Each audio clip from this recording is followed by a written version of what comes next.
So just a real quick update. Those that are following this know that the bike went in shortly before Christmas. It needed the brake cylinder. Was it the clutch cylinder? No, it was one of these two had to be replaced. I can't remember which, and I'm not going to look too closely now, but it was leaking again. Second one. The fuel gauge sensor had failed, and well, there was one other thing, wasn't there? And I can't remember what it was. Oh, how embarrassing. What the hell was it? No, it's gone. It'll be in the description, so don't worry about it. Anyway, when the bike was delivered, after they'd had it for 3 weeks, they wheeled it into the garage here, and immediately noticed that they had damaged the paintwork. I've gone over it as much as I can with some black sort of Tcut and polish, and it probably doesn't look anywhere near as bad as it was. This was bare metal, bear in mind, where that rough bit that you're looking at, and there was damage somewhere else which I've tried to hide, and I've got a matching damage on the other side. Can't get round. Let me go around there.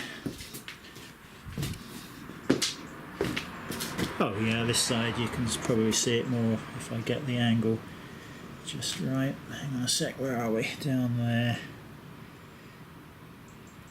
There. And bearing in mind I've covered this with black Tcut polish type stuff. Anyway, so yeah, I went pretty much nuts about that.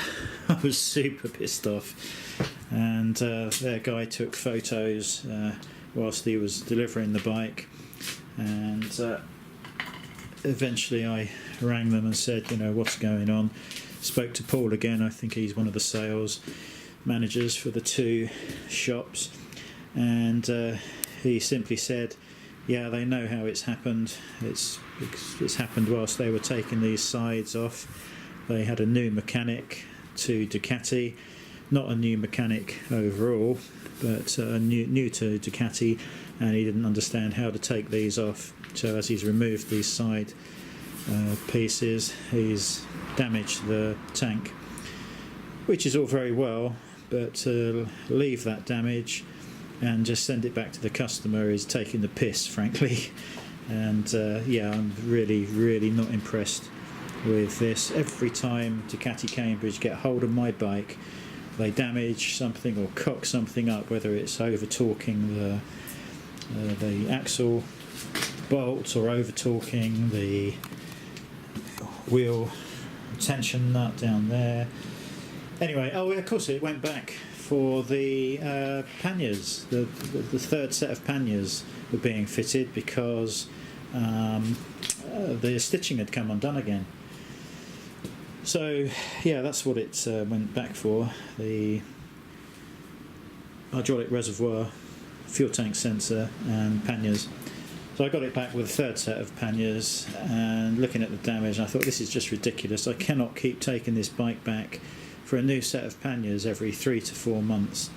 So I decided to remove the touring kit from the back end, and the touring kit really consists of this subframe with the lights, etc.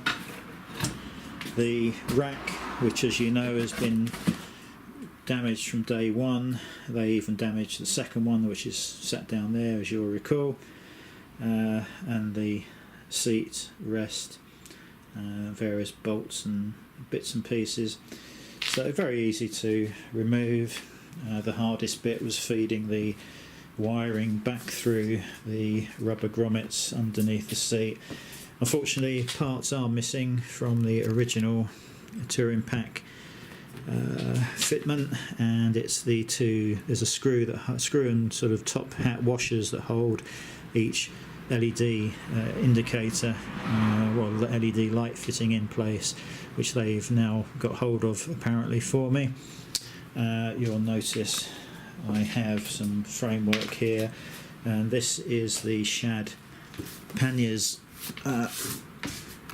frame, and it simply bolts on to the existing bits and pieces on the bike, very easy to fit. We're going to do a separate video on that. But what Ducati couldn't manage was to get proper clearance on the foot pegs. So if you wanted the foot pegs down, you had to take their panniers off. Bloody ridiculous. But Shad have managed to design these correctly, and you can put the foot pegs down with absolutely no problems whatsoever. And guess what else Shad thought of? Yes, they thought of a spacer. If you want to use the pillion seat cover, which you know was badly damaged on the by the touring pack, and this is a brand new one that's been in its box since it was given to me.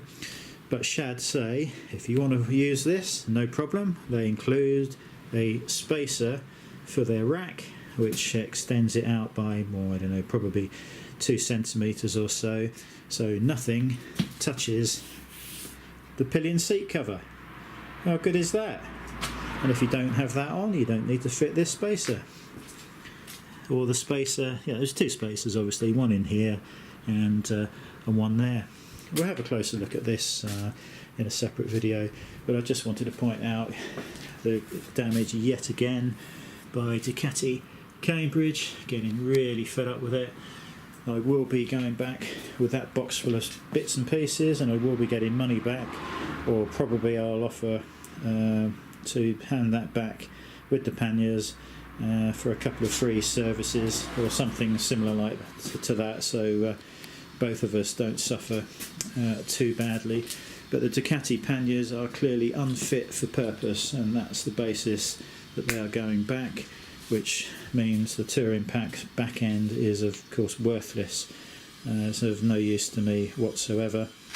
From day one this hadn't gone properly because I was told that I could fit a full face helmet in the panniers before I ordered them, and when they arrived that was absolutely not the case. So even from day one when they were fitted, they had got the information wrong.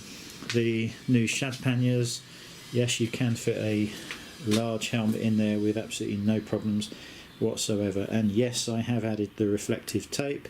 Make no apologies for that. I don't care who likes it or not, but it does keep you a hell of a lot safer than having it all black. So yeah, so just an update on that. Obviously the bike's got to go back again to have the tank covers replaced, and I'll update you when that's done.